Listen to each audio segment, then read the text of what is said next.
Hi guys, good to see you again.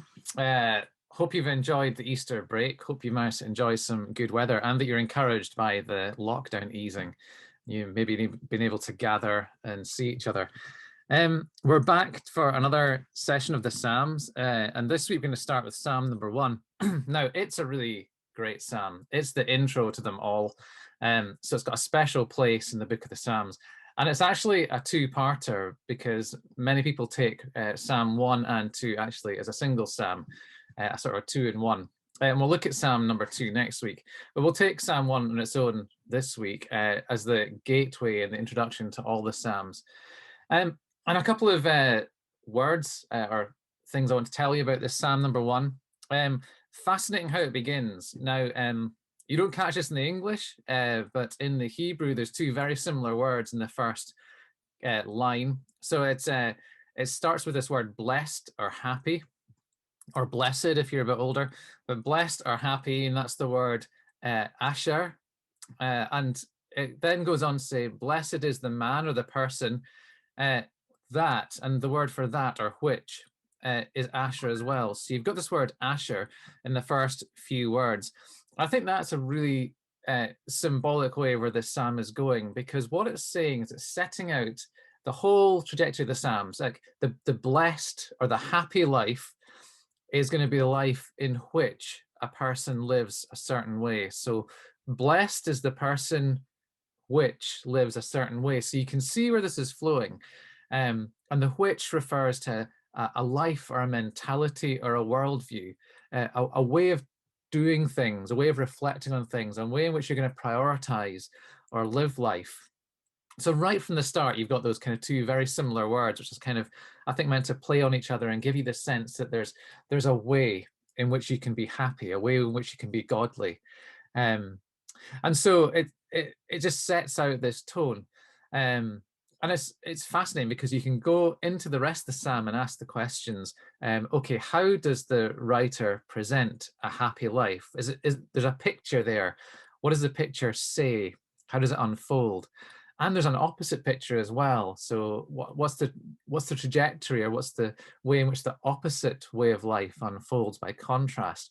And that's a really helpful thing to do, to see those contrasting pictures of the happy, godly life and the opposite life.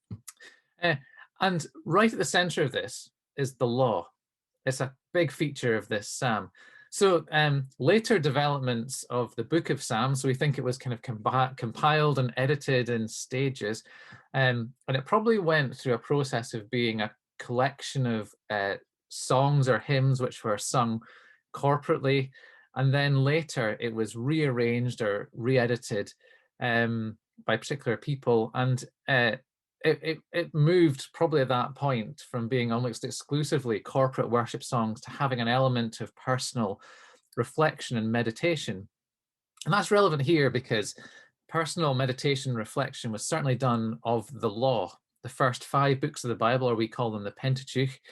You would take them in, you would meditate on them, and you'd think about them, you'd apply them to life.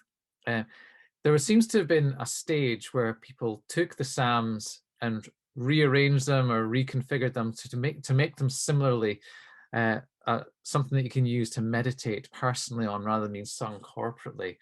And so that kind of put a stamp on this book of Psalms. It made it look a little bit like a law book. It's divided into 5 sections, just like the law was earlier on. Anyway, always interesting to have those sorts of things.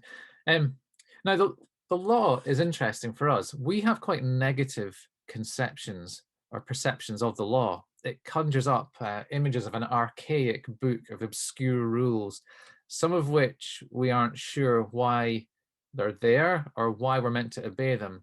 But we know that if we don't, we're in trouble. So it's a very negative view of the word law, or the concept of law. Or we think of a grumpy old policeman who's standing with a clipboard trying to find flaws and then impose penalties. But it helps us to pause and think about how this psalm is presenting the law. And you just have to read it to see it makes a very positive connection between law and happiness and life. You see, the Bible in general does not see the law as a negative thing. In fact, it's presented very positively. And even when we get to the New Testament and writers like Paul in Romans begin to critique the use of the law, we realize he isn't actually speaking negatively of the law itself. So what is the law? Well, it's actually spoken of as a gift for the people of God, not abstract and obscure rules, but very much an unpacking of a life lived well and happily in God's world and in his presence. So some would say that the law, therefore, is descriptive and not prescriptive. So it's something which tells you about how good the world is, not kind of like telling you rules in order to do it. But I think actually, although I agree with the positive sense of that, I hesitate to use that phrase because I think there still are things that God wants us to obey in trust. So I prefer to see it kind of this way, or to describe it this way. At the heart of a well-functioning world where things are balanced and flourishing is God. And God has given a special role to human beings as his image bearers. And this means that they stand with him and represent him as the organizers, developers, and caregivers of the world. So we have a special role. But in order for them to do that well, they're asked to live a life in two directions, facing two ways. First of all, we're asked to face the world, face creation that God has made, so that we can love and care for it, and care for one another as God would. So we face the world with a sense of love. But more importantly, we're actually asked to face the other way, and that we're asked to face God. And it's to be a life directed towards him in love. And so we're asked to live life in two directions, facing God in love and facing the world in love and one another. And so the law is given so that we might do this well. It outlines what life ought to look like, and it gives us clear guidelines about how we can love him and love others. And of course, it provides also clear boundaries that warns us how life can go wrong when we stop doing this. We stop loving God and others. And so the point is not simply rote obedience or mindless obedience to an abstract and arbitrary set of rules.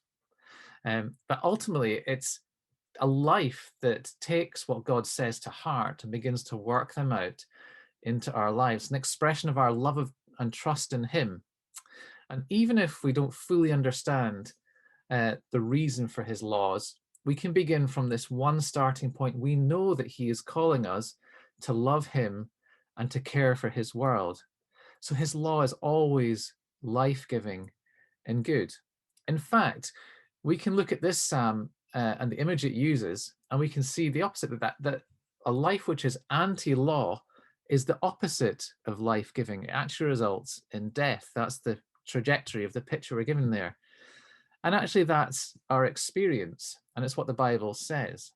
If we think that we can live without laws, we simply end up becoming a law unto ourselves. And that just means that we create our own laws for life.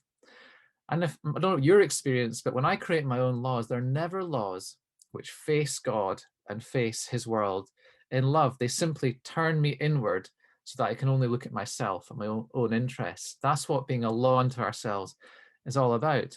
And in that situation, both God and the rest of his world, they simply become collateral in my plan. But there's a sting in the tail of this psalm. And it mentions at the end point of this anti-law life is that we're blown away by chaff. Now, chaff is just the worthless byproduct of the threshing process of grain. It's the useful stuff is gathered up and it's kind of stored away so that it's used, but the other stuff is simply gathered up by the wind and blown away. So this psalm is asking us, what kind of life do you and I want to live? And it presents on one hand a life which is energized by love towards God and towards others, a life that brings life, more life and growth, or a life that's simply consumed by self to the point where it feels like it's just sort of withering away. And I think many of us in our modern narcissistic age, we feel like the second, we feel like that withering sense. And I don't say this to depress us or to despair, encourage us to despair, but simply to show us the life is giving us an alternative offer of of how to experience him, and how to experience life itself. The Bible encourages us to begin by feeding ourselves with a different set of words. And I want to leave this for you guys to discuss and think about. But when it says, meditate on his law day and night, what does that mean for us? How do we feed ourselves in those words, other than simply the kind of words that we feed ourselves with and want to hear, the kind of inward words of a self-consumed life? And it also encourages us to look to Jesus. So the whole Bible looks towards Christ and is about Christ, but this psalm is a wonderful way of reminding us that Jesus himself is the one who will break the power of a self-centered life, the self-centered trajectory actually that we see in this psalm. And he walked that trajectory for us right to the end. But he did that so that not just that he would pay for our death and our sin, but so that we might have life ourselves, which would bring life to others. So I want to end just by asking, what does it mean for us to be planted by the water that it says in this psalm? And in what ways does that water represent our relationship with Jesus Christ for us? So I hope that's a helpful way into this psalm this week. Enjoy reading it. I'll see you next week. Bye.